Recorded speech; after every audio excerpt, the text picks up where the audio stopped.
Le grand sociologue américain Daniel Bell a montré dès les années 70 que le capitalisme était structuré par ce qu'il appelle une contradiction culturelle. Celle-ci s'origine dans le fait qu'il lui faut sans cesse concilier trois sphères qui fonctionnent selon des principes totalement hétérogènes. Tout d'abord, la sphère socio-économique, régie par le principe d'efficience. Puis la sphère politique, guidée par un principe d'égalité. Et enfin, la sphère culturelle, essentiellement vouée au culte de l'épanouissement personnel et de l'accomplissement. Les tensions qui peuvent exister entre ces trois principes structurent encore largement tout un ensemble de décisions qui affectent notre vie quotidienne. Même si la nature du problème n'a pas fondamentalement changé, il est possible que la question se pose aujourd'hui en d'autres termes, du fait notamment de l'emprise croissante des entreprises et des marques sur notre vie.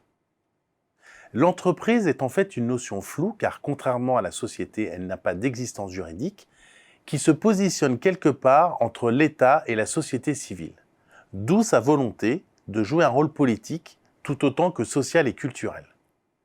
Ce poids à la fois économique et symbolique acquis par l'entreprise lui a permis de faire main basse sur l'éthique, comme l'expliquait déjà il y a 30 ans un consultant devenu le premier PDG du CAC 40 à se fracasser sur les rives de l'entreprise à mission.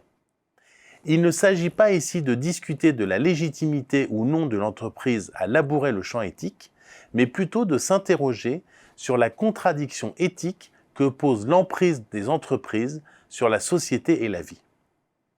Comme le rappelle justement Edgar Morin, lorsqu'il s'agit d'obéir à un devoir simple et évident, le problème n'est pas éthique, il est d'avoir le courage, la force, la volonté d'accomplir son devoir.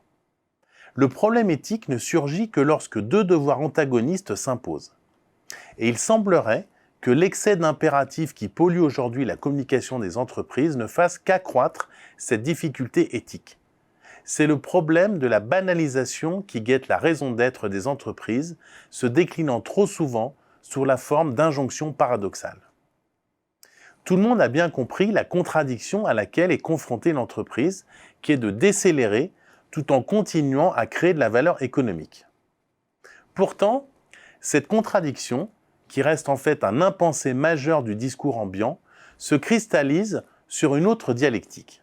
Celle qui oppose d'un côté une éthique de la bienveillance, qui n'est trop souvent qu'une dégoulinade de bons sentiments, l'entreprise se préoccuperait de notre bien-être et de celui de ses salariés, et de l'autre, une éthique de l'intérêt qui renvoie à la brutalité du monde du travail, au monde de la compétitivité et de la performance, et à la figure d'un homme devenu objet.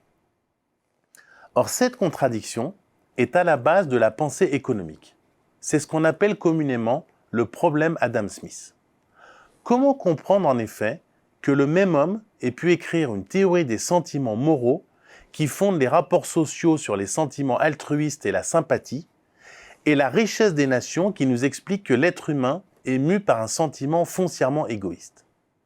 Pour résoudre ce problème, il faut considérer que l'intérêt et la sympathie ne s'opposent pas.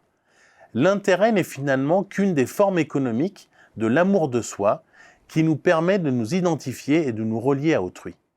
De la même façon, l'ordre économique ne s'autonomise pas tant des autres ordres humains qu'il n'est la condition de possibilité de l'émancipation de l'ordre humain lui-même.